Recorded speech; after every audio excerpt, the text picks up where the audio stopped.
is on you in 3, 2, 1. Hello, hello, hello, everyone. We have something to talk about. We have something to talk about. We have something to talk about. Let's talk, y'all. Yes. Welcome back, everyone, to another episode of We Have Something to Talk About. I am Kenya, your girl. Kenya with the J, Ken, KB, the Black Butterfly. That's me. And we have a special guest joining us, Miss Imani Vanzapp is in the building. Yes, and I'm going to introduce all of my hosts. Yes. Come on, Miss T. Tell them who you are. How y'all doing? I missed y'all on last week, but I am back. I am Miss T, DFW's favorite lady barber. And guess what? We have something to talk about. All right, King. Hello. My name is King on here, but my name is D-Grow, and I'm your educated Negro here to put you in the know. We have something to talk about. That's it. Suge, baby, what you got? What's up, everybody? This is your favorite radio host, your boy Suge, Mr. Pillow Talk himself. And I'm going to give you something to talk about tonight. And that something to talk about is my girl, my auntie, sister, friend, as I refer to them as, Miss Imani Vanzapp. And she is here to help us fix our shit. Yes, she is. And the producer with the note, Mr. Corte. Hey, everybody, it's me, Corte, the one and only Corte you will ever find in the United States of the United States. And I am here with my panel again for the second time this week. They won't let me stay off the video, but I guess they need.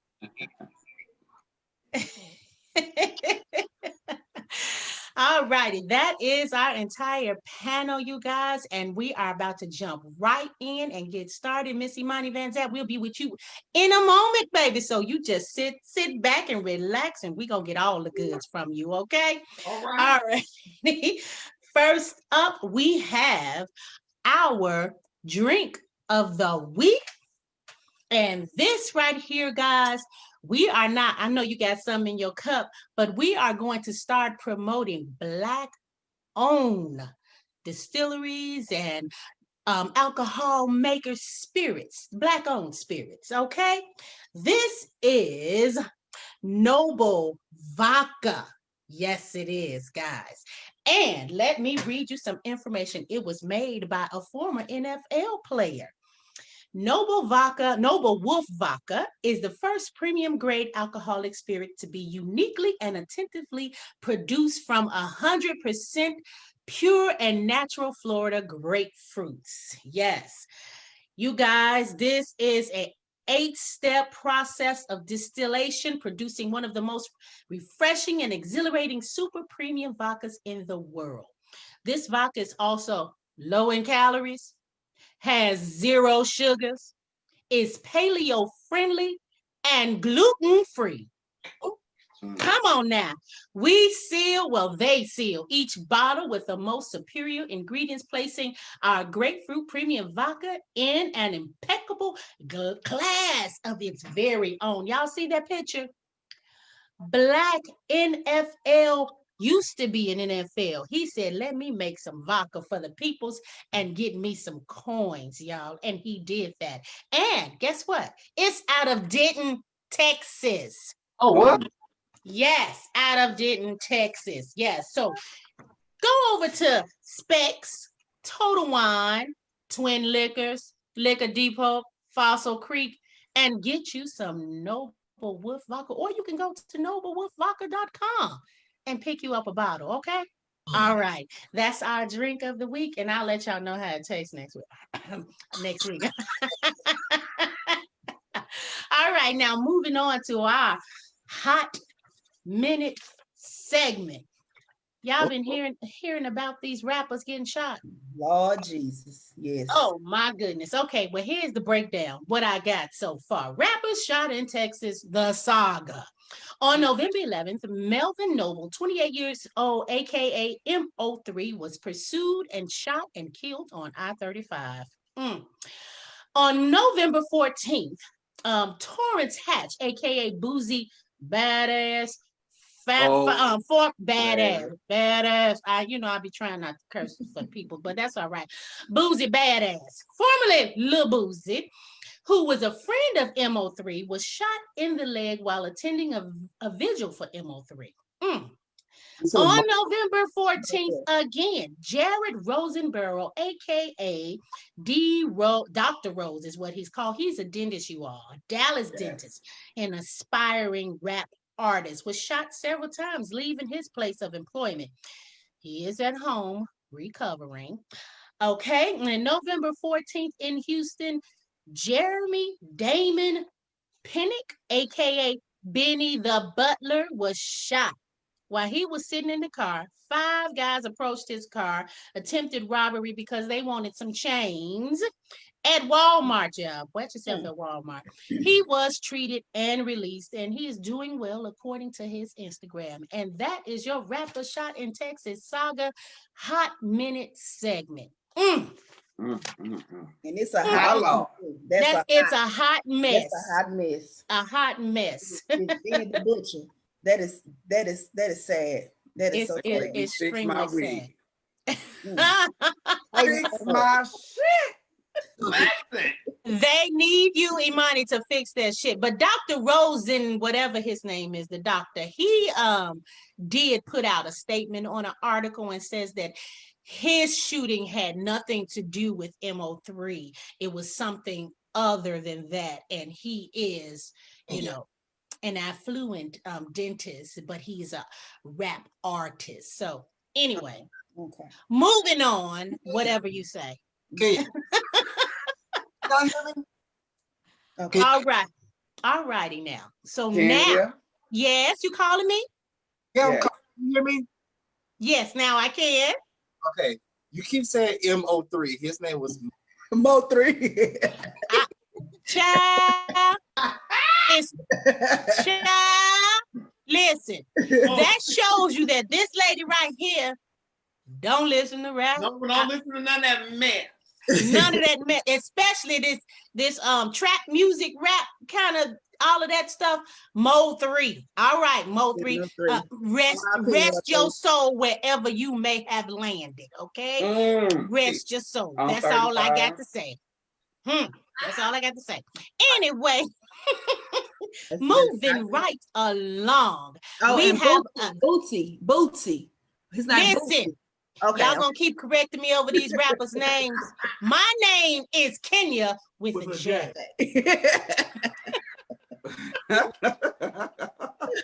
All right, let's get on to our special guest. We have in the house none other than the greatest of the greats, and she is coming over here to fix some shit, y'all. Miss Imani Vanzapp is her name, and she is going to be interviewed and pulled all the stuff out by none other than our own Shug, baby. Come on, Shug, you go on and take over this interview and get all her business for us. Get on. Oh my goodness. I didn't know this was going to be a setup. Hey, no one told me that part. I was coming to kick it. I didn't know I was going to be in the hot seats. It's all right. Yes, you are in the hot seat. I don't mind it. Yes, everyone, again, as I stated, this is my sister, auntie, friend, Miss Imani Vanzapp. Yes. And she is here to fix all of our shit. Oh, listen. I have been a fan of Miss Imani for quite some time now. I first followed her on the Chasing Reality TV show, Chasing Dallas, to be honest. Okay. And so she had captivated me from day one. She be on point with talking and fixing these people's shit. She was a guest on Shug's Pillow Talk, and she wore the people out. You think Iyanla Vanzapp is something? Miss Imani Vanzapp is even more. So welcome to the show tonight. It is such an honor to always be in your presence. I thank you for accepting the invitation on behalf of everyone here on the show. And we're going to just jump right on in Are you ready to be? Are you ready to be in the hot seat? I am ready to be in the hot seat. Look, y'all didn't tell me it's gonna be so much pressure. Whoa! Good Lord. Trying to introduce me as all that, like I'm Kamala Harris or somebody. I'm just trying to do my part. That's all I'm trying to do. But listen, first of all, I want to thank you all for allowing me to come into your space. I met Suge, we hit it off immediately. And I got the chance to come on his show, which was a lot of fun, and we stayed in contact. And it's just been great. It really just has. So I love meeting new people and all this good stuff and everything, just doing what I do. I love people. I don't try to I'm not like the other girl that fixes stuff. That's what I call her. Well, hey. I'm my own person. You are your own person. You're a queen. You are a diva. You are something special to me. And like I said, I really honor the fact to be able to call you auntie, sister, friend. I'm older than you, but hey. It's in the spirit. It's in spirit, and I have a lot of respect for you. It ain't about age all the time. It ain't about a number. It's about how do you feel. There's some really kiddie 50-year-olds out here. This ain't all about age. So I feel that. Well, Aaliyah said age ain't nothing but a number. Listen, okay? Strange circumstances, but yeah, I get your point. Right. So we're gonna go ahead and start off with King and allow him to ask you some questions that he wants to know about you. Okay, so first and foremost, like he said, I started watching you from watching Taste of Reality. By the way, they really needed you on G Status. Oh, that's a whole subject there, yeah. Now, being that your character, for one, is very different from what I've seen, have you ever felt misunderstood in this industry? Oh, y'all going heavy. Okay, so listen. We're going to start there? Yes. I'm starting. I've been saying I've been pursuing my art professionally and just, trying to find my place in the world as a creative for 22 years. Wow. 22 years. I remember I told one young girl that she was Gen Z or whatever, and she looked at me like I was a dinosaur. I was like, I understand.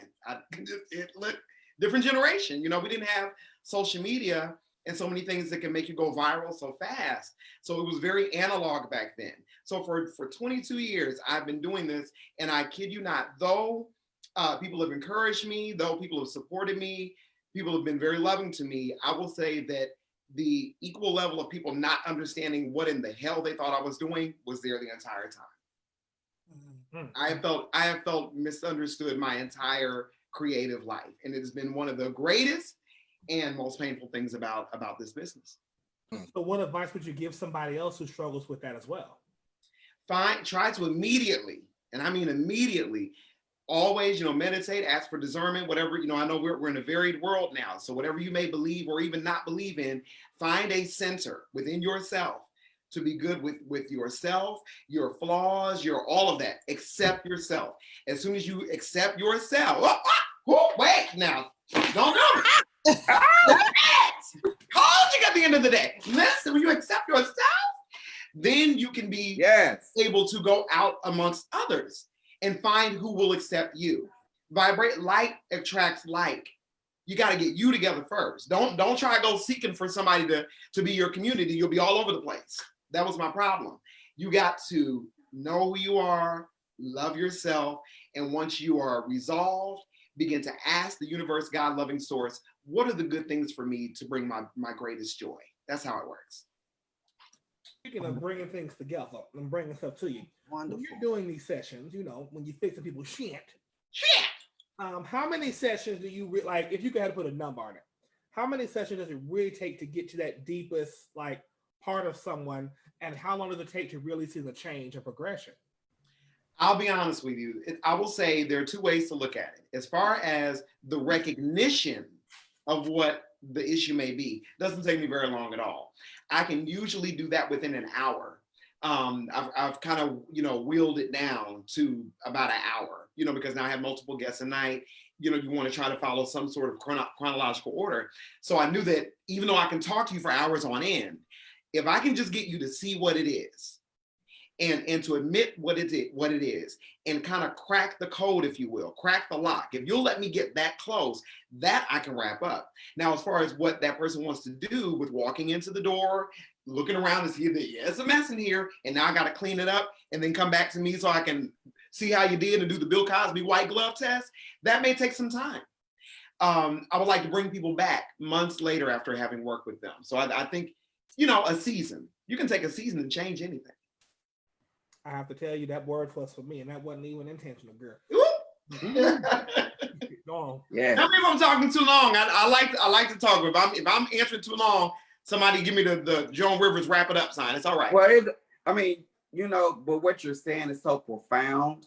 So if someone's that's watching and listening may need to hear that. Okay. Just like how he asked the question, and it hit him. Yeah. So I'm fine. I'm here for whatever y'all need. I'm just glad to be here. Mm-hmm. Well, thank you so much. Okay, well, Kenya with the J. Okay. We're gonna go with your questions. All right, sister. You're gonna be my voiceover artist for everything I do, like all of my products. I need to come back and get you. You read like no other. Hire me. I'm ready. I'm doing nothing. It's a pandemic. So you're busy. Before we get into Kenya questions, go ahead, baby. Before we get into Kenya questions, she was the one that was listening on the show when you were on my show. She called in.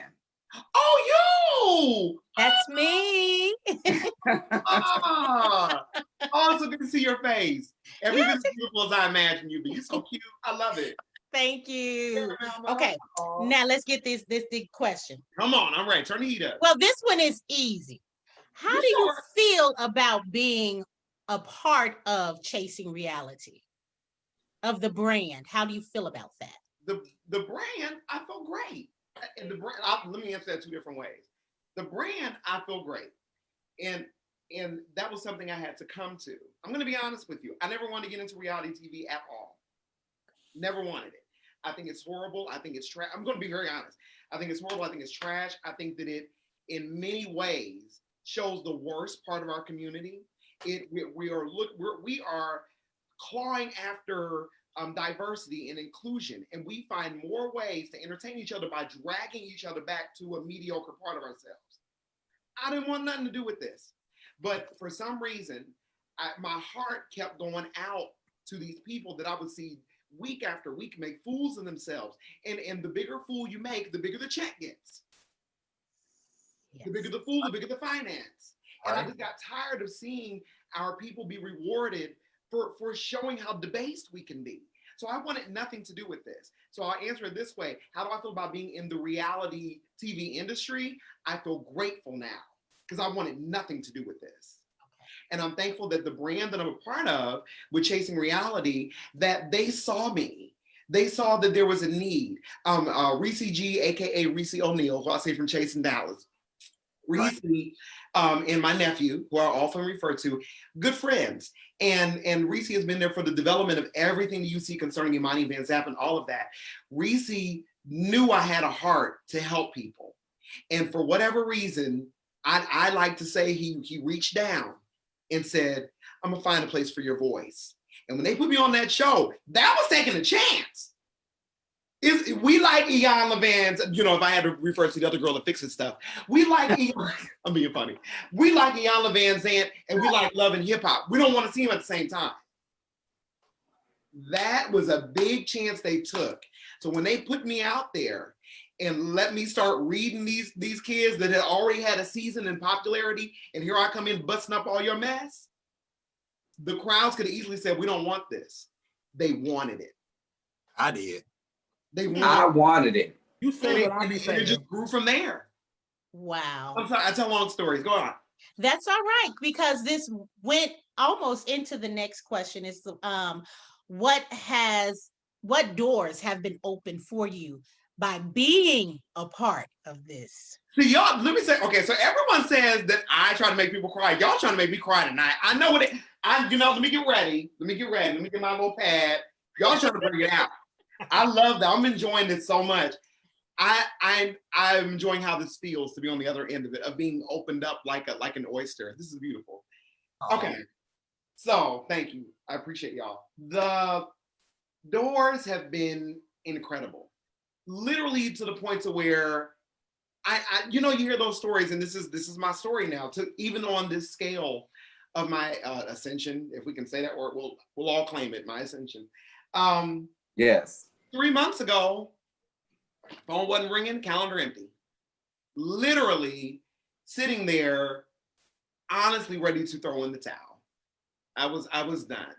So the 22 years that I spoke about earlier, I feel that I had come to the end of an era, and I was ready to hang it up. Long story, if you want to know about it, I'll tell in another question or whatever, but found out who I was. And literally the minute I accepted what it was, I'm thinking that you need to, everything's about shade, everything about telling each other off, everything's about what's the tea and what's the details.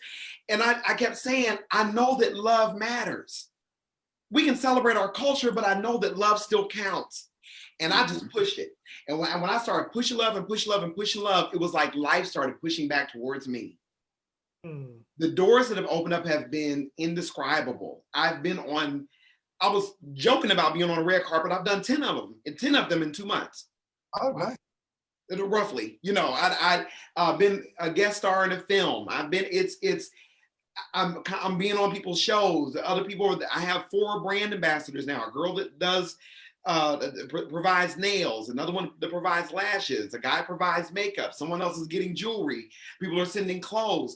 All the things that I was afraid of, as soon as I accepted myself and said, this is who I am in the world, and put it out there with no apology, baby, doors are flying. It's a whole hallway full of doors just banging open for me.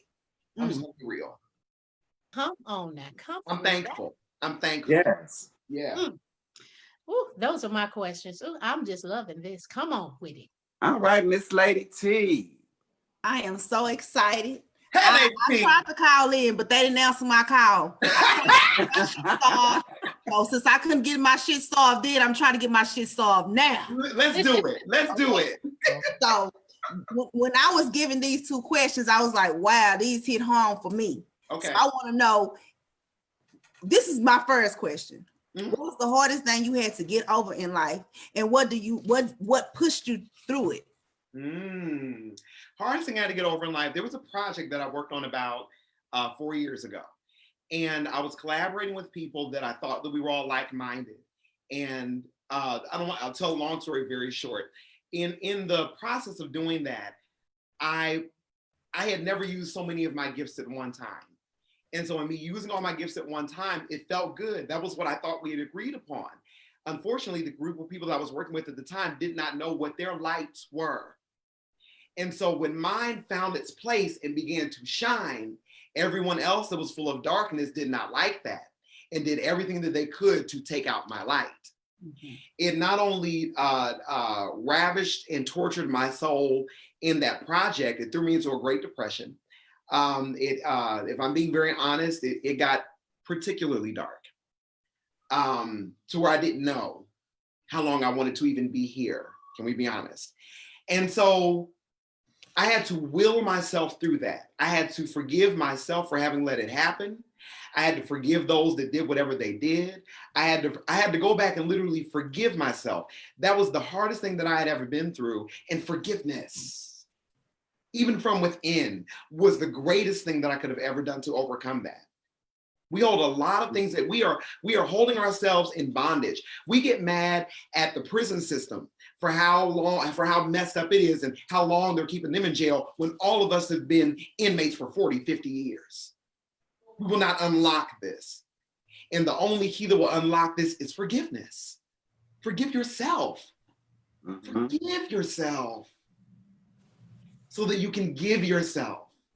Anyway, that's my answer. So you push through by forgiving yourself. That's how forgiving yourself. Forgiveness. Okay.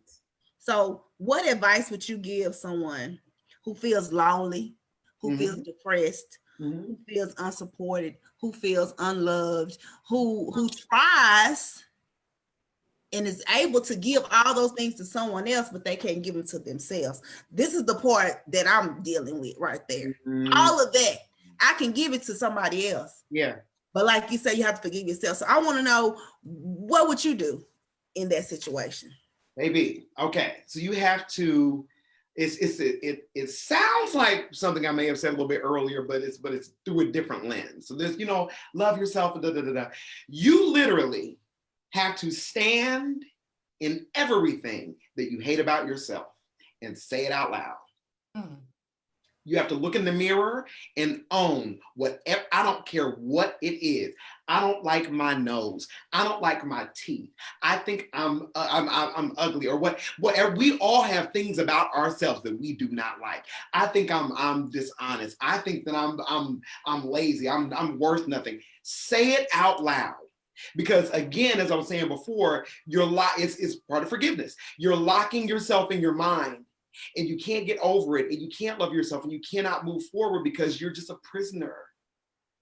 You won't unlock the cage that has you there. Part of the unlocking is forgiveness. The other part is just being damn real about yourself and say what you hate about yourself. Once you put it out there, because as long as you don't say it, you're lying to yourself. The silence is telling you you don't have to worry about it. The silence is telling you it's not that serious. And then that silence leads you to bad decisions. Say it out loud. Say it out loud. Once you say it out loud, then you can start to do the work. Now that it's out there, demon's dead. I can start working on myself now. Exactly. I may not like this, but I love this, and I love that, and I love this. And then you begin to love on yourself because you've accepted your darkness, and no one can hold it against you. Sure can. Amen. Offering plate. All right. All right. Did she help you, Miss T? Miss T, you over there crying? No. Miss T? No. I hope that meant something to you because you're beautiful. Thank you. I see it in you. I see, and let me be honest. You're beautiful, but I see heaviness.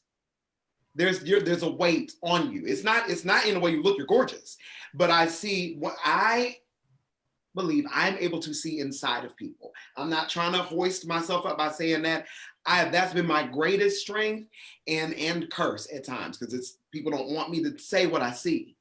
When I see that's it, the prophet in you, baby.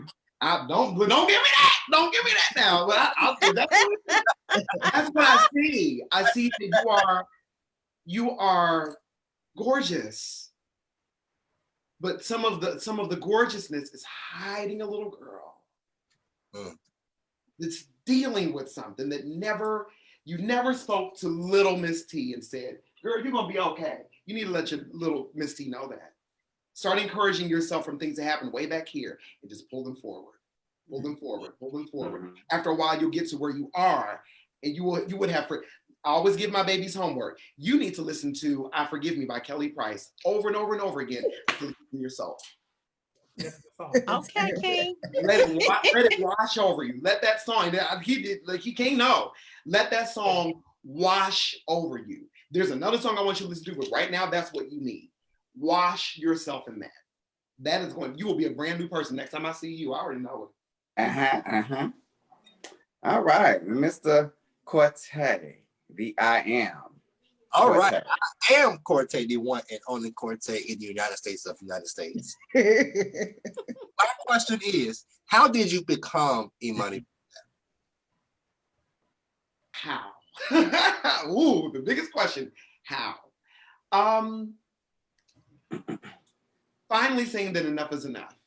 Okay. Finally looking at everything that I've been through and realizing that all of my problems, everything that went wrong, everything that I thought that should have gone this way went that.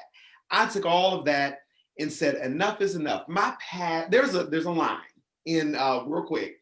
Anybody knows The Labyrinth?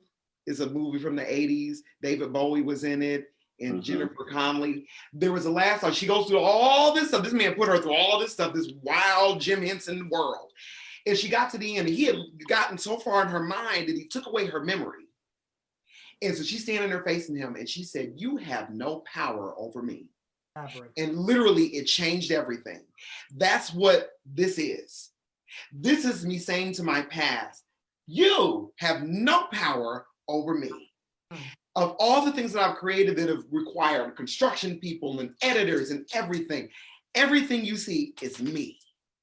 I don't need nobody to do nothing for me now. I don't need nobody to type anything for me now. Now it's going to change because I'm going to need people, but I believe that the universe pulls you into a place, God-loving source, to where it's just you. All people attached to your problems, you still have them because you won't let them jokers go. Let them go. and you're going to feel like you're all by yourself. Once you get to where there's nothing, that's when you grow. Every day forward, you're just an orchard in bloom. Okay. So that goes to the next question, which would be, I love that response. Okay, next. Come on. Go ahead. I'm joking with you, baby. what is the best part of fixing people's shit? When you see the light bulb go off, when you're taught two things. Well, one of two things. Okay. When you see the light bulb go off, or when you see the heartbreak. It's one of two ways. Both are wonderful places you can work from, but it's when you see that. When you're explaining to one girl what her privilege is, and she wasn't aware of it until that point, she's like, I never looked at it that way before. Then you can do some work. Or when you're talking to someone else and you say, oh, why don't you talk about your brother that much? And then they just fall apart. Those two things, and then one more is when they talk about what gives them joy. When I see someone and they're talking and they're an insurance worker, and then they say, but you know, every time I bake a pie and they smile, I'm like, that's what you need to be doing. So those three things. Okay. All right. All right. So it's my turn. I'm like Diana Ross. It's my turn. Come on. I can see. Yes. You know, I had put on me some hair. You know. Listen, it is perfect. I want that. Every time you see me, I expect a unit. Yeah. I was told we don't call them wigs anymore. I expect a unit every time. A unit. I have several units. Miss Kenya have several units. Oh, come on. I love a girl with units. Yes. So I'm going to ask this because you answered the second question. My second question is going to lead into something else. But my first question is, dealing with celebrities, what celebrity would you like to fix their shit the most? I still would love to have a sit down with Jussie Smollett. Everyone that I've seen, he's the one that I want to talk to the most. I'll be honest with you that he was one of, when we started this, there was a lot of, superimposing and role playing, things like that. Very first person I covered was R. Kelly. And then the second one, and I did several episodes on him, was Jussie Smollett. While the world was and I'll tell you why, and then I'll move in, I'll shut up. The world is praising him for doing something. Well, not the world. There's a great deal of ridicule, but our community, and I mean Black community, in great part, is praising him for doing something wrong. We who want justice, we who want the system to work for us. I understand the underlying, I get all that, but we're praising him for doing something wrong. And even if he gets away with it, my thing is, even if it's fine and they drop the charges, everybody's going to rejoice. I get it. I still want to talk to you, Jussie, because you still didn't deal with the problem. Mm-hmm. It's still on your record that you lied on your brother to get out of a DUI charge years ago. So your family knows you're a liar. Ooh. This was the biggest lie you told. And I would love for his life to resume because he has too much talent that I don't think needs to be spent in a jail cell. I want him to, let's reform him. Go ahead and get over it or whatever. Let's say what it is. Now I need to work with you. We need to work with this lying thing you got going on. Because it's going to come up again. And the system that, if they do let it go, the system that he would have foiled, and I broke it, I got away with it. They will OJ him so fast. They will plant something. They will get their money. They will come get that money back. I want to help you so that doesn't happen. Cool. And we have a question. I'm going to save my statement that I was going to say for the end. It's going to be. Is that the part I need my little thing for? Okay. I'm ready. Yeah. Okay. So we have a question for an audience member. Go ahead, Cortez, what they say. Oh, I had one? You said from the audience. There's one in there. That was me. That was Damon that put it in there. It says, what is the best way to cope with encountering negative people? First of all, whatever it is, I love this one. It is. Okay. Whatever it is that they're questioning about you, because it's usually what it is. Negative people usually are questioning something about you wanting to be an individual, if you really boil it down. And whenever they ask you what it is, look at them and say, because I like it and I'm grown, and walk off. Now, if that doesn't work, you know, sometimes you got to work with some people don't get the message. You have to readjust your circle. There's a saying that says that we are the sum of the 5 people that we hang around. So you got to start looking within. Because if you hang around negative people, baby, you're probably negative. Yes. You gotta look within. You gotta look within. You gotta look within. Not saying that there are not negative people in the world, but if you have negative people that are close to you, it's because you something in you doesn't like you, and it's attracting to some low vibration in them. Fix that. Once you get all those little things together, when you see negative people, they'll be like a bird flying by. You'll see somebody with an attitude, you'll be like, all right, and you'll go about your business. It will not affect you. And that's why people call me goofy, because I'll be like, whatever. They think I'm goofy or crazy. You got to. I just don't like all that. People will drive you insane. I love that. You just be like, next, whatever. I don't got time for that. Yeah. So, who is, well, I don't want to say that because that might be messy. Go ahead. I know how to answer it. Who is someone that you would not want to deal with in this industry ever again? Or who has been a difficult person to work with? Oh, you is messy boo. Don't do that. No. But you know, and I promise the answer is probably not going to sound like the truth. I don't have anybody like that. I thought I did. But then I had to realize, what part did I play in that exchange? Mm-hmm. Even if that, you know what I'm saying? And I promise it's not trying to make nobody better. You know what I'm saying? I'd really be honest, like, yeah, you were horrible, but what did I do that made it okay?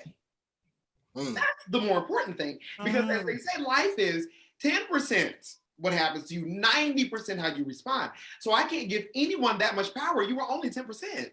Right. And there was a reason for me asking that question, because you are part of the Chasing Reality franchise. And I watch Chasing Atlanta and Chasing Dallas, and you have done the reunions for it.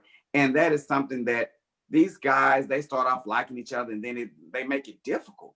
Yeah. And for what? Yeah. It's so quick though. It is so quick. It's a quick turnaround. Like real quick. It is. They don't know. We made it like I said earlier. The main reason why I don't like reality TV, we have made dysfunction a commodity. Hello? Mm-hmm. Oh wait, hold on. Another screen came up. Oh, let me come back. Okay, I'm sorry. That was my fault. We've made dysfunction a commodity. We've made dysfunction marketable, lucrative. So now I don't really, getting along with you is not going to get ratings, darling. Really? Or we're gonna hug it out? No one wants to do that. So you have to be able to discern what that is too, as well, and look to see what of these, what are real conflicts, and what are, girl, let's just play it up for the camera so we can get these ratings. Right. Well, letting you into our closet, we had a little conflict, and we have conflict, but there's nothing wrong with conflict. No. Because you need conflict, because you need to be able to express yourself, and the way it's about how you come together at the end or resolve it. Yeah. And I think that you are the glue that they need for these reality shows, because you bring it back to the center to say, hey. Yeah. Can I say this? Thank you for saying this. Made me think of, that's why I'm glad I'm here. In this, I don't know why I didn't say this earlier. Probably I was rambling, but that's why I'm glad that I'm here in this industry that I never wanted to be a part of. I believe, this is maybe too much, but I'm gonna say it. I think sometimes you got to encourage yourself. That's why I'm saying I believe that's why I was created. I was created to be one of, I'm not saying I'm the only, but I believe I'm one of the catalysts in the Black and gay community that is to bring call and attention to let's get ourselves together. Right. Enough of the drama, enough of the antics, enough of showing people the worst part of us, only for them to be able to capitalize off of it and leave us in the dust starving. No, I'm tired of that. Time to call us higher. Right. I believe that's why I'm here. So yeah, being in this industry, it's when I see them argue, my intent is to get them to work towards something bigger. If you want to have drama, fine, but let it be productive drama. Right. Exactly. Don't just be, You know what I'm saying? I don't know where you cut, but you know the hood poo poo. No, we said shit. You don't say shit. Hood shit. Don't do that. Let it be something. Let it be because there was money on the line. Yeah. Right. Let it be because somebody was, that was my lead to get into this industry, and you went and got their number, and now you're in there. Like, I want big fights. The one thing I can say, the one thing I can say about like other communities, they make their fights big. Kingdoms and worlds and galaxies, and we in the hood. Now, Exactly. we deserve a big fight. Exactly. Kenya, what you got to say?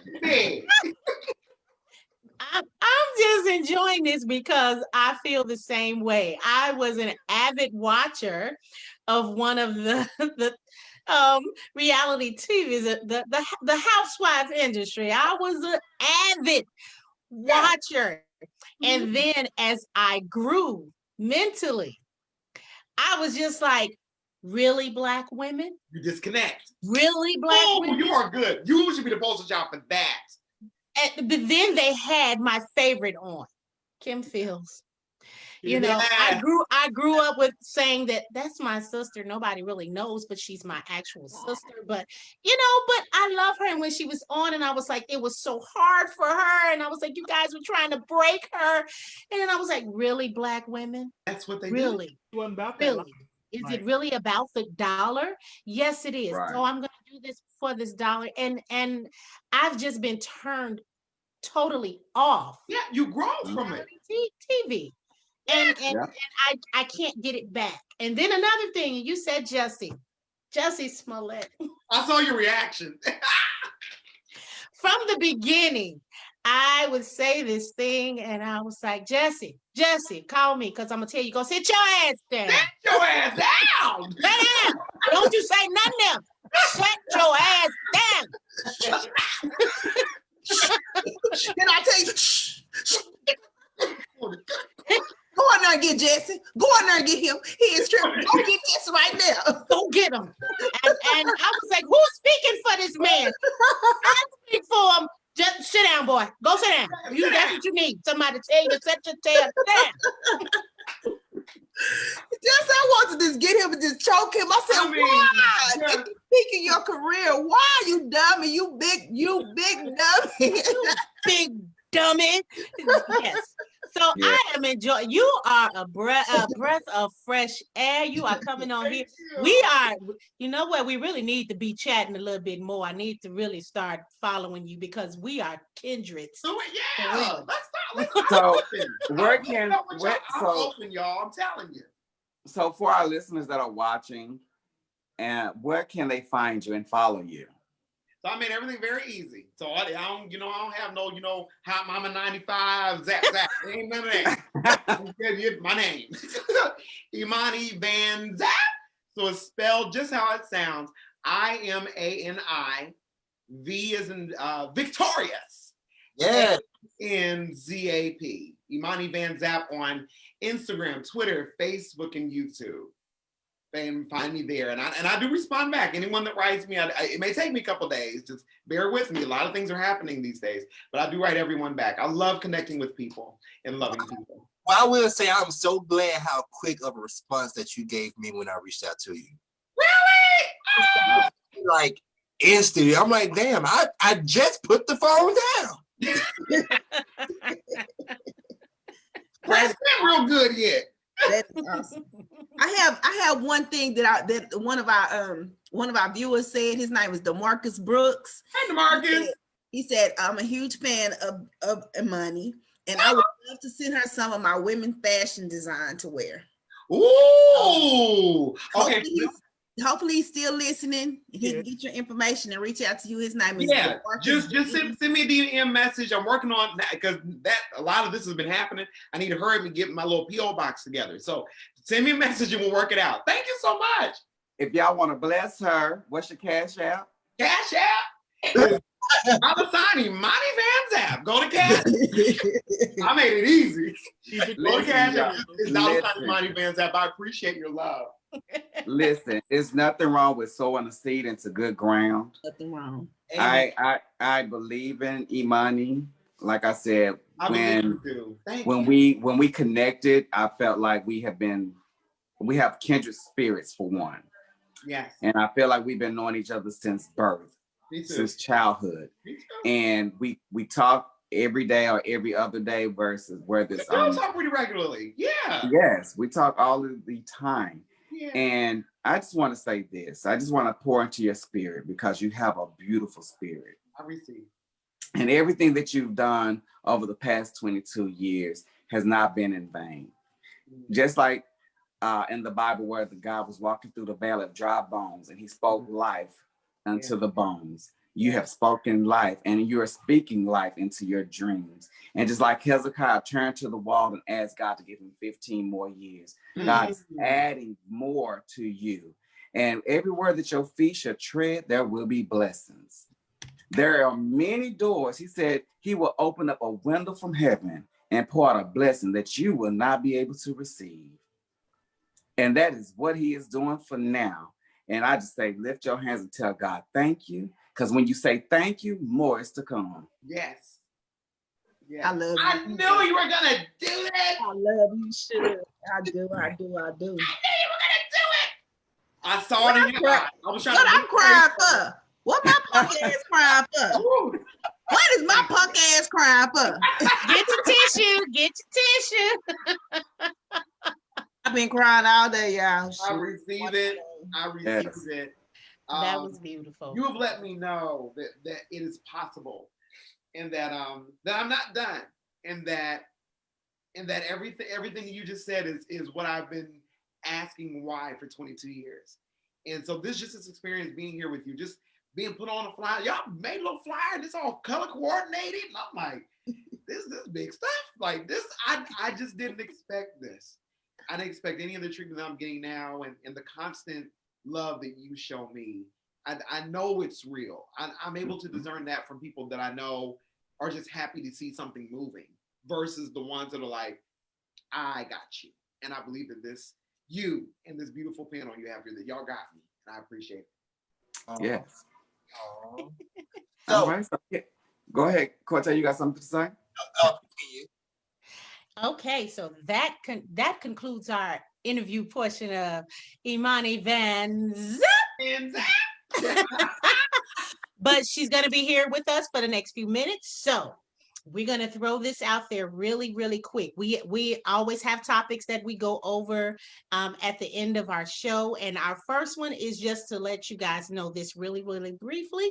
UPS has modified their company policy to accept natural hair. Now, why does that have to be a policy to accept natural hair? This is what comes out of Black women's head. Right. If it come out of their head and it's natural, why not it coming out of our head and it's what's considered natural? Right. What hairstyle would they accepted from Black people in the first? Braids. Exactly. What were the Black women wearing to begin with? Braids. What's natural? I don't understand that. I think that there alone is a lawsuit. But we in 2020 though. Why are we still trying to fix hair in 2020? Right. That's a lawsuit. You know what? Have y'all seen Jangle Christmas? Yeah. Yes. Not yet. Listen, I haven't yet. I'm not okay, so I'm not gonna give it away. But I know my babies that have seen it have said, I love how it's about normalcy. You saw all these African hairstyles amongst this British, real kind of the time before Christmas sort of feeling, but you're seeing Afrocentricity in it. And it is so blended in with the people that it's normalized. Yep. So like this UPS thing, why do we have to work to be normalized? Right. Like we have to find more ways to celebrate and normalize ourselves. Art does that. This is some bull crap here. Yeah. It's a bunch of bull crap.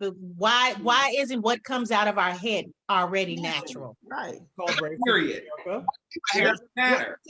I want them to tell me what's considered natural. Then I want all my natural Black people to get together and file a lawsuit on me. There you go. It's a class lawsuit for natural people. I'll tell you, even us. We don't even work there. We need to file one too. Everybody file a lawsuit.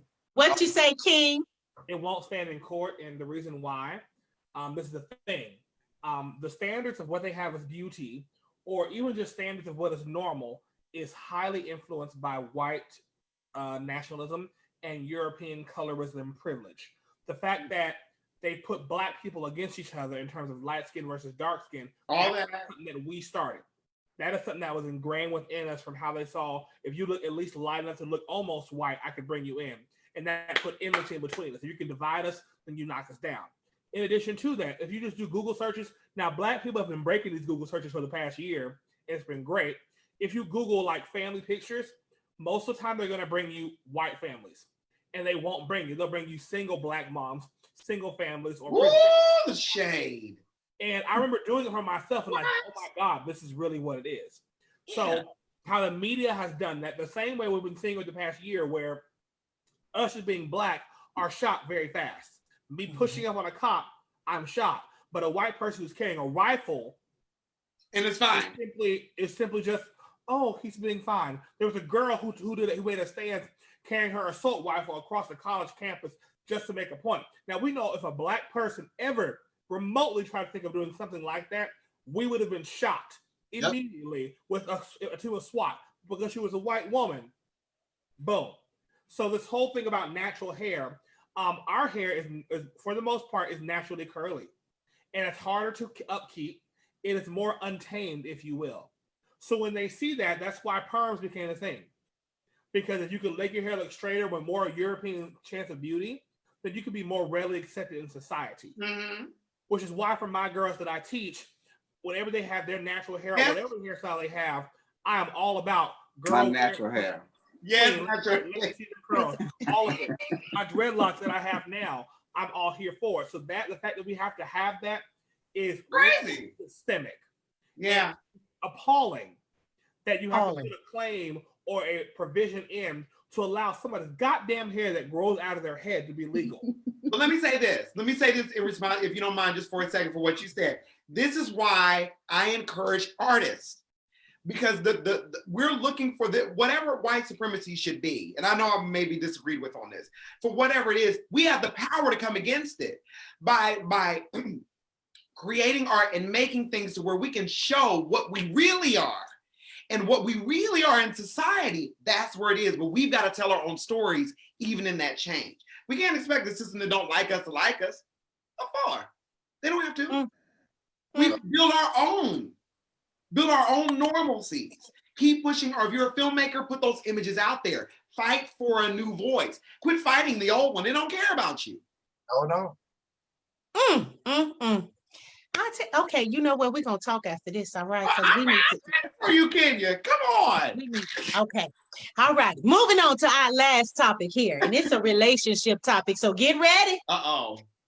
When she says that they don't want to waste your time, are they saying that they don't want you, or does that mean that they feel that they're not the person for you?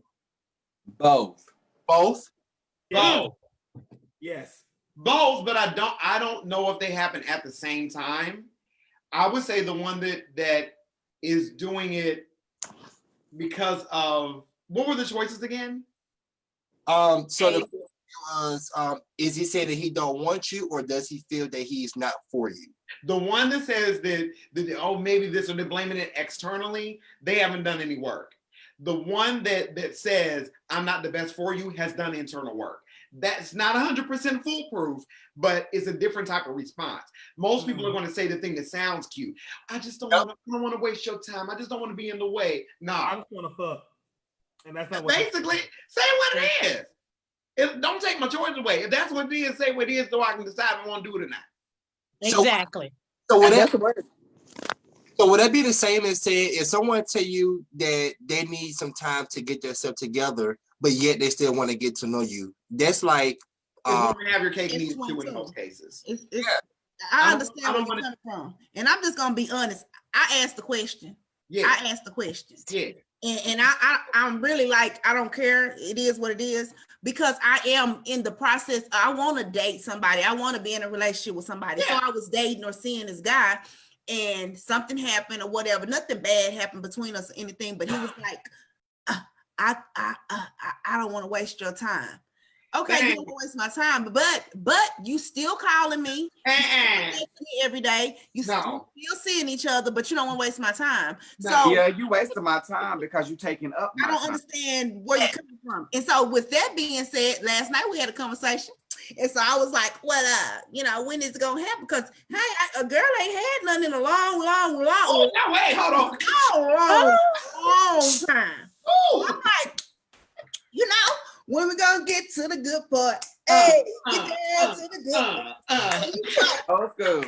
He was like, nah, I told you I ain't ready for that. I don't want to waste your time. So I'm like, so you saying you don't waste my time? You think I should go somewhere else? And he was like, well, you got your he's toy. taking too long to answer the question. So you yes, you move on. You got your toy, play with your toy. I don't want to play with my toy. I want to play with you. But most people love the idea of you. They don't want the reality of you. And I think that's what it is. That's what it is. And I think to me, because he's a great guy. Yeah. I can't take nothing from him. He's a good guy. Good guy. Very humble. Everything that I would want in a man, he has it. Yeah. Very respectful. He's not trying to jump in bed with me. He wanted our stuff to be built on us liking each other instead of lusting after each other, which was good for me. But I just think mentally right now he going through what he going through, and maybe. Why are you making excuses for him? No, I'm not making excuses. I'm telling you the way I feel. I feel like I've been knowing him for 20 some years. I've been knowing him since 2000. So he didn't see me elevate from where I was at to where I'm at now. And maybe he don't feel like we equal. You know what I'm saying? Maybe I'm a little bit too much for him. And he don't know how to say that because he always wondering, why do I like you? Why do I want you? Why are you looking at me? But I honestly like him. So when he say, when he say he don't waste my time, so I get it now. So I'm just like, okay, well, I just let you, do you. But then this morning. But at least he told you. Then this morning, have a good day. Like you fucking with my mind. You send me all these mixed emotions and shit. I don't, be mad at you, but goddamn, make up your mind. Do you want to try? Do you want to wait? Do you want, that sound back in the day? You know what? You have to tell him. I'm telling you, and it's gonna be hard because you have gotten used to his rhythm. You don't like his rhythm. It's like dancing with somebody who you can't stand dancing with, but because they look nice, you want to keep dancing with them and they just stomping on your feet the whole time. Eventually, you have to decide you want a better dance partner. But you've gotten so used to his rhythm and you've accepted him stomping on your feet so many times. Every time he does it, well, he don't know. He got 2 left feet. He ain't tied his shoe. You got to finally get to a point where you like, I have made myself available. I'm telling you, Miss T, this is why I feel. I've made myself available. I've let you know that I'm here. I've shown what I can be. I have put everything on a silver platter before you and you still pay me dust. I've got to go. Yes. And I was going to say this, Miss T, don't allow yourself to block your own blessing. That's right. Because while he's wasting your time doing this, somebody else is out there that's ready to scoop you up, but you can't see that because you tied up with him. Yeah. Someone is out there that is ready for you. I can't. If you let him go and really put that out there, you will probably find that person in 1 week. They are out there. They're ready. I'm ready too. So inbox me. I'm open for discussion. Let's do it. Single. Okay. So hey, he may be watching. He may be watching this as we speak. It is what it is. I'm not gonna lie. I'm not gonna sugarcoat nothing. Well, hey, guess what? He might need to smell the shit so he can get his shit together. There you go. Exactly. And that's what I was meaning by excuses. It's not what he's been through. It's what you need. It's what you need. So it's not about him. So let him deal with his shit over there and you move the fuck on. Right. Okay, Black Butterfly. Yeah. Because each and every one of y'all know me off of this show. You know what I'm saying? Y'all know that I really am. I've been praying about it. My spiritual advisor, Shannon, I talk to her often about it. And she said it's coming, but I'm like, okay, I'm being patient. I didn't prepare myself and tried to get my life in order for as spiritually, emotionally, get rid of all that dead baggage that I had in my previous relationship. So now I'm ready to open myself up and just be the woman that I can be for whoever, you know, God sent me, but I'm ready. And if he's not going to be the one and he don't want to waste my time, then you gotta cut him off, baby. I'm telling you. But at least he told. The thing is, at least he told you, because you have people that's not saying it. They like, you know, playing.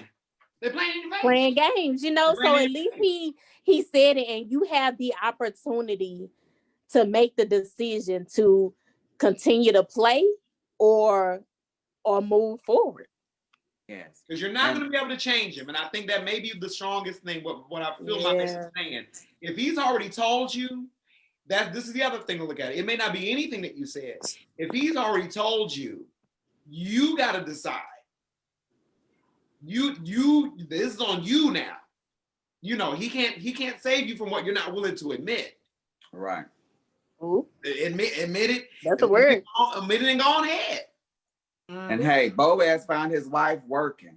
Listen. So you keep working and doing it. So not every man is intimidated by a strong black woman. Yeah. Sometimes it's not that. It's just if you need to mean what you say.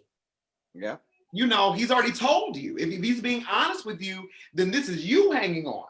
And you got to ask yourself, why am I hanging on? Not why do you not want to, no, he done told you. So now you got to say, why is Miss T hanging on? That's the answer, baby. So, maybe something you said, Imani or Miss T or Suge, but it hit Aaron real hard if y'all haven't noticed she was on this thing crying. So, Aaron, what's on your mind? I can't see her but twerking. No, she back there. What's on your mind, Aaron? I feel it. I mean, this show has been so informative for me. It has really touched a whole lot of everything that I've been going through. I've been sick for the past 2 weeks, and it's just been really a lot weighing on a person. Like she said, you need to get back there and let little Miss C let her go. Talk to her. I mean, yeah, and like even with relationships, I've been in some terrible relationships.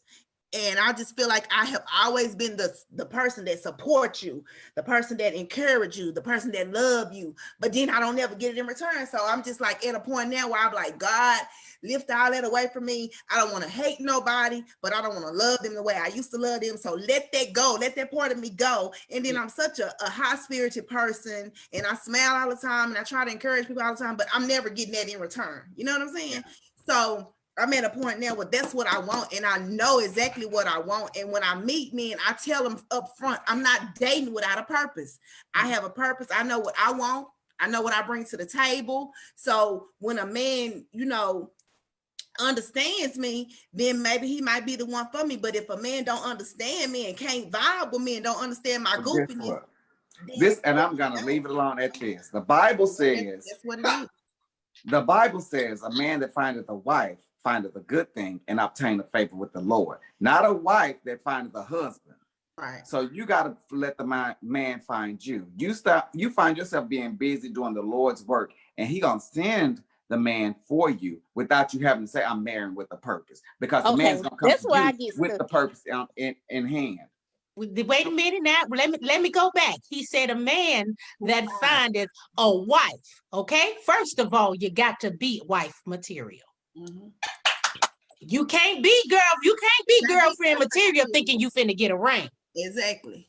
So you got to put in the work to work on you and forget about that.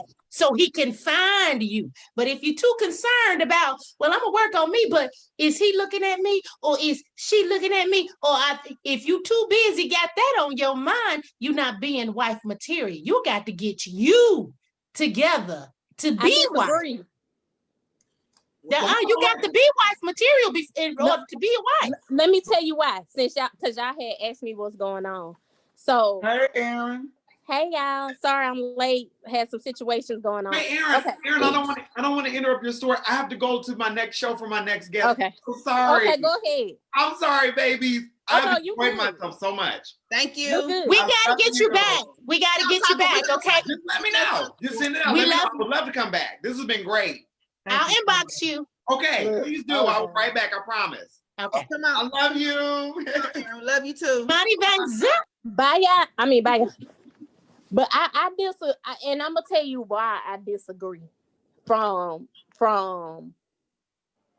a personal level, I've been one that has like made myself wife material in different situations, different relationships, right? And you can be all you can be for a person, but when that person is not ready, it just ain't gonna work. You can put yourself in the Lord's work, you can do the Lord's work, and it's just when you think it's time for you to have the Lord's blessings and benefit from the labor that you can put in. When I say labor, for You putting me, it in it's your not time, not his time. You just said that. and I didn't but mean to like cut you when off, baby. but it's his time, but also at the same time, like, okay, like we all say the Lord knows our heart, right? We say that the Lord knows your heart. You know, you talk to God and you tell him, Lord, this is what I'm doing, this is what I want, Lord. For instance, for me, I was engaged, had a fiance at one point, and I was like, okay, Lord, this is not right. I don't think this is going to be what you call it to be. So let me back off and do what I feel right is under your eye, what's going to work. Because when I want to get married, I only want to get married once, right? So you go through these relationships and you like, okay, you know how they say it's like red flags, right? And you're like, okay, you have a person that you have things that, okay, I know I can accept this. I know I can deal with this from this person. Then there are things you're like, yeah, nah, I ain't gonna be able to deal with it because I know that's something I'm not gonna be able to change from you. I don't want to, you want to be able to have somebody that's gonna change, but you already know it's certain things that they not gonna change on. So you have the right to say, is this something I'm gonna deal with? Is this something I'm not gonna deal with, right? So you do all that. You think you're doing the Lord's work. You doing what God has called you to do. Now, once you feel you finished your assignment, for example,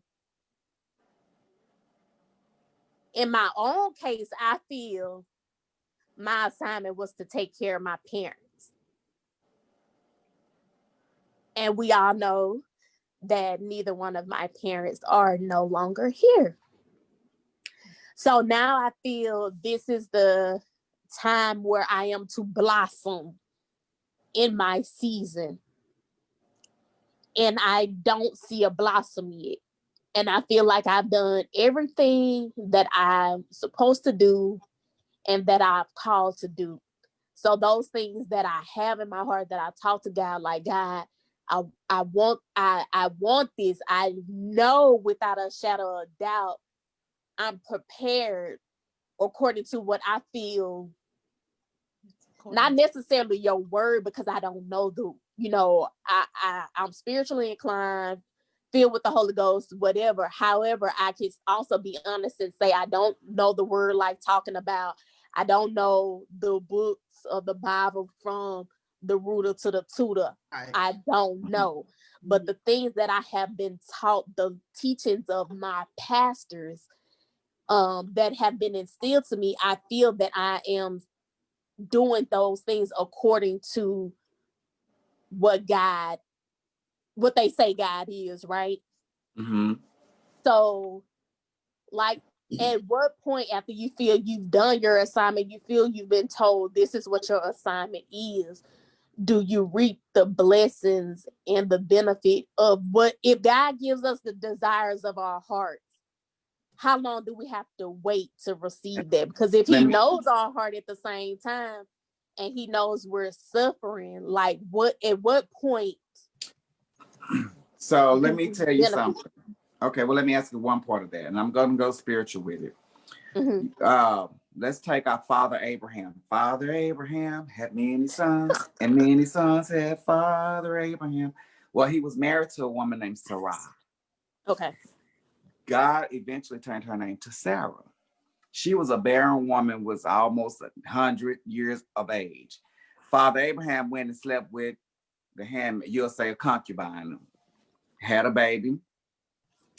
The angel came down and talked to Sarai and told her that God was going to make her fertile, have a baby.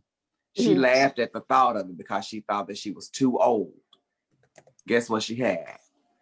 A baby. A baby. There's a lot of stories in the Bible about women that were barren, that, you know, didn't think they could have kids, and eventually came along and God did it. There's a man that God shut his mouth up until that baby was born. So there's a lot of places in the Bible where we're waiting and we're wanting things and we want it now, and we feel like we put in the work and yada, yada, yada. But there is someone out there that God is pruning for you. He is protecting you. You are the apple of his eye. He can't allow you just to get entangled with just anything. So he got to make sure there is a right person for you. So I say, be not weary in well doing. Do not allow your faith and what you believe in to waver, because that is the trick of the enemy to make you feel like I've done all this and you've done all that, and now what you gonna do? Your God ain't showed up yet. You just keep holding on to God's unchanging hand. He is going to fulfill his promises. He knows the desires of your heart. Seek ye first the kingdom of God and all its righteousness, and everything else will be added unto you. So you stay encouraged. You gave it to God. He knows your heart. You know, they say, keep praying and keep praying and keep praying. He heard you the first time. He's protecting you. What you may feel like is a rejection, that is for your protection, because you are anointed, you are gifted, you are God's child, and not everybody has the ability or the privilege to be in your presence.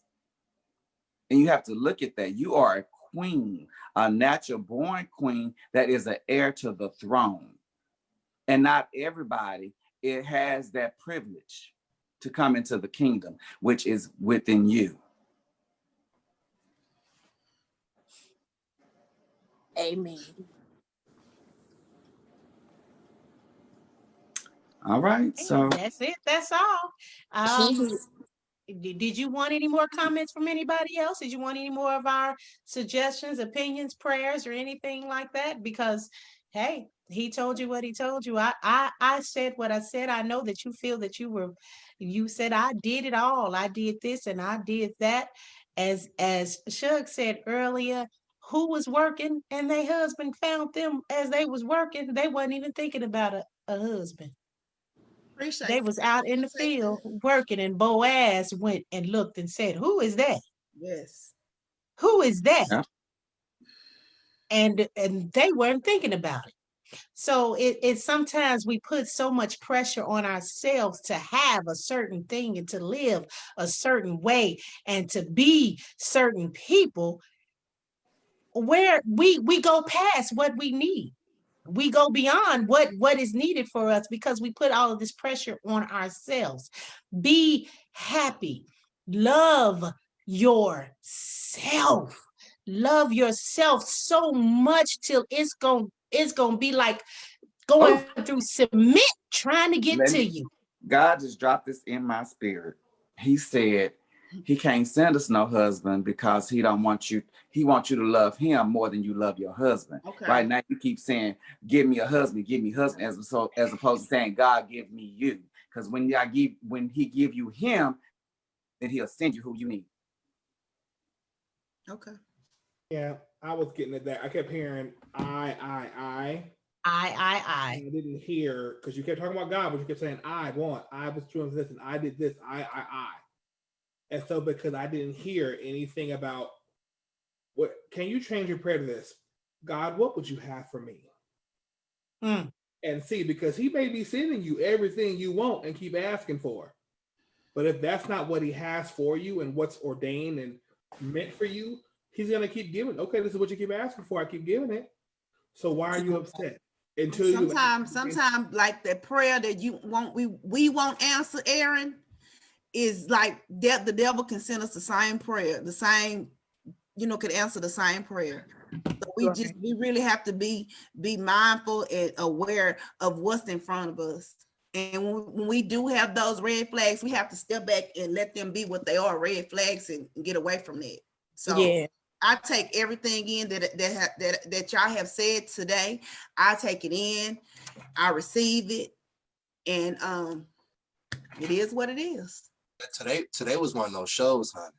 Yes, we have gone over our time, but it was much needed because we are one big family and we're here to help one another. Hey, if you need it, we're here for it, and we did it on live. And if there's anybody else that needs some help, we are here. All of us are at different ages and have different lifestyles and have lived differently. So we all have different opinions, situations that we have come through and overcome, and all sorts of wisdom. And we can go God, and we can go mama, or we can go daddy. We can go whichever way you want us to go. We can do it. We can do best friend, sister, auntie. I could be that sassy auntie. Girl. She is sassy. Oh, needs to go somewhere. All right. Before we go to our outros real quick, go ahead. Can you go ahead and call everybody out? Roll call. All righty, so we are getting ready to close the store. So close the store. Look at me, y'all. like I've been drinking. I need a cocktail, but I'm gonna start with Miss T. What you got to say, Miss T?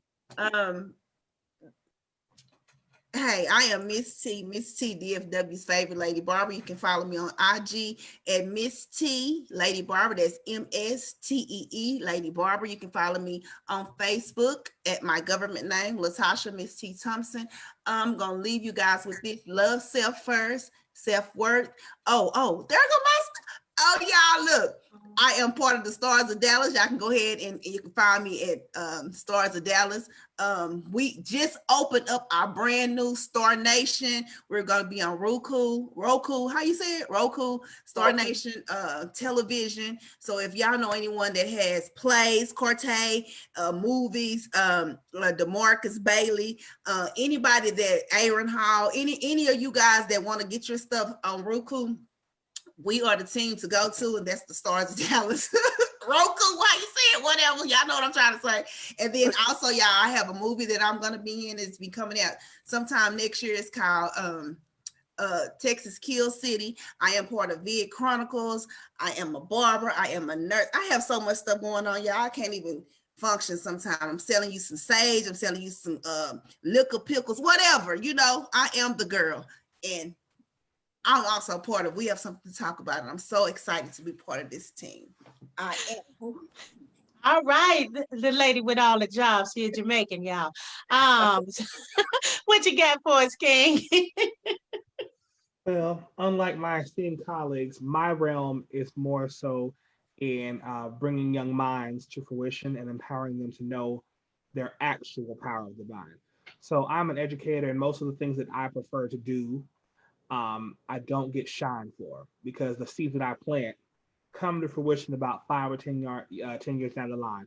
I work with young people ages around 12 to 18, and my teaching role, I end up mentoring them and not even realizing it. So that's where you see me now. I am actually, I'm sorry, I forgot.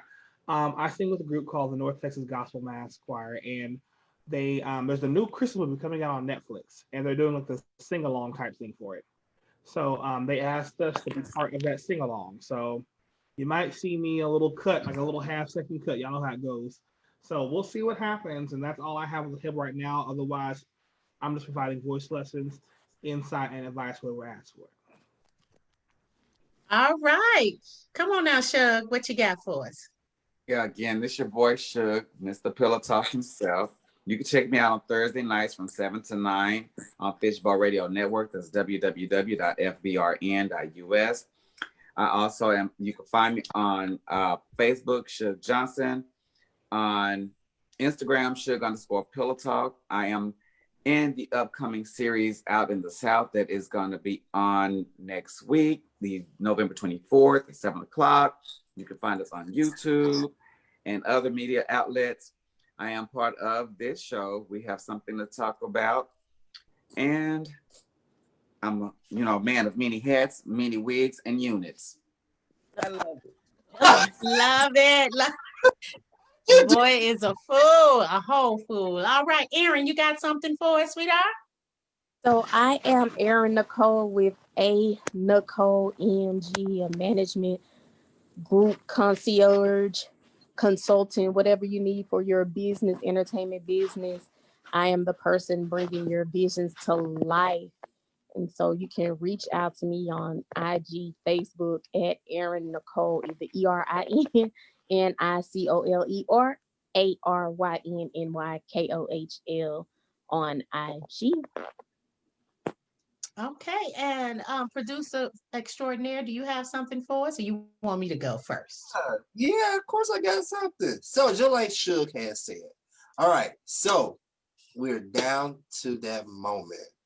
We are exactly 1 week away to releasing the first 4 episodes of Out in the South. You have Kenya, Suge, and Aaron. They're all in this series, along with a lot of talented people, new faces in the industry.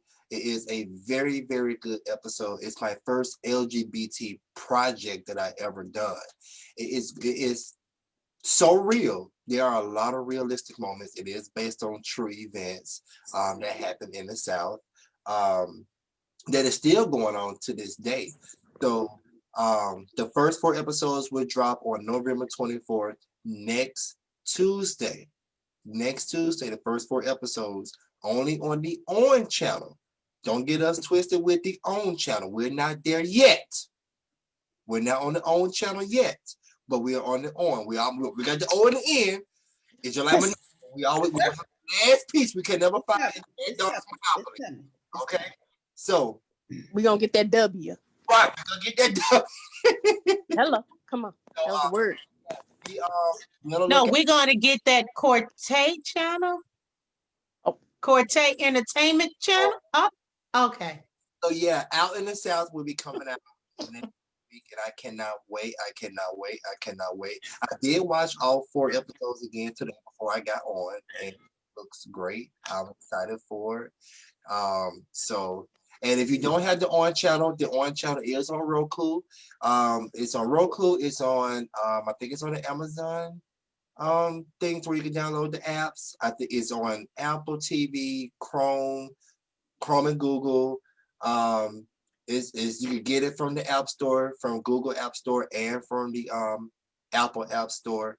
Download it. It's only $1.99 per month to stream all these wonderful films and series and reality shows they have. I have my subscription, and I have been looking at all the things on there. And one thing I did see was in the coming soon section, it has Out in the South in the coming soon section. When I I'm like, oh, I was there. The only video you can watch on there is the trailer, and it's got the coming soon in there. I'm like, oh my god, y'all, we are on a app. We are on a so next week, be sure to tune in. Follow us on Facebook at Out in the South series, and we'll be getting ready to go into filming season 2 real soon. All right. So yeah, all right, that's all I have. All right. That's a lot. And I am Kenya with the J, Ken KB, the Black Butterfly. That's me. And I still have some t-shirts, you guys. I have those purpose t-shirts. You have purpose. I have purpose. Even if you just want purpose, as long as you have breath in your body, as long as you have a pulse, you have a purpose. So look me up. On Instagram, you can go to KBS_creation. KB's creations with a Z. Look me up at Kenya Brown. Kenya with a J. Brown. That's me on Facebook. You all go to our page and you'll find each and every one of us in that page. We have something to talk about. Yes. And I'm also, as he said, a part of Out in the South. Yes, I am a part of that. I'm going to be on an app, y'all. I'm so happy. But I got some other stuff coming up that I'm making, and you guys can get your Christmas gifts out. If you want something done, you see it on my page. Say, hey, can you do that for me? Just go over there and look, and I can hook you up for Christmas. All right. That's all I got, and that's all everybody else has. And we done talked today. We talked today. Yes, I We did. done talked.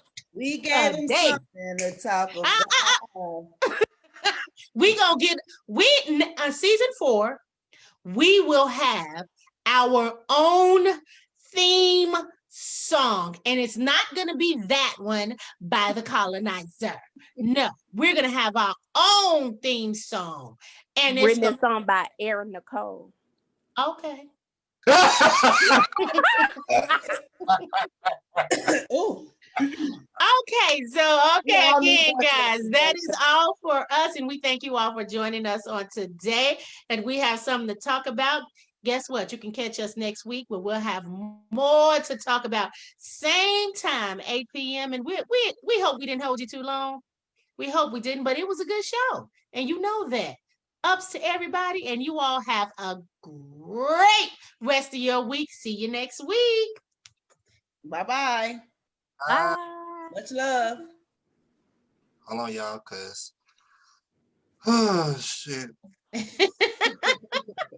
I gotta take this phone call. How much longer we got? We still on the live. It won't let me end the live. It won't let us Don't end the because it live. wants us to stay Don't on. end the Now, live. it wants me to say, Don't I end the love you with the love that has been placed down on the inside of me to give out to you. That's what you were waiting on? Okay, well then release If us. I could. Y'all know when they don't let us go, we start acting crazy, right? Because it's past our bedtime. I would believe me. Oh my This goodness. whole Please don't put this mind on I the know that music. I should.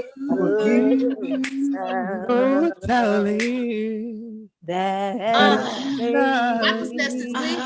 Not that Okay, what is easy. everybody singing? I'm about to Shug snap that it took on. his So hair much off. Miss T is about to take her hair off. If I was Y'all saying, not gonna catch me slipping. there ain't no competition. I'm in To love. put it down, he has a blonde chest. Someone else. Crazy. I Now do you see? See, we're not all professional. We have issues. Side day. We You have go. issues. Oh my life! Hey, Ron. I had to fight. Side. Everybody do their monologue. Everybody do their monologue. Damn. 18 years. I've been standing with you for 18 years,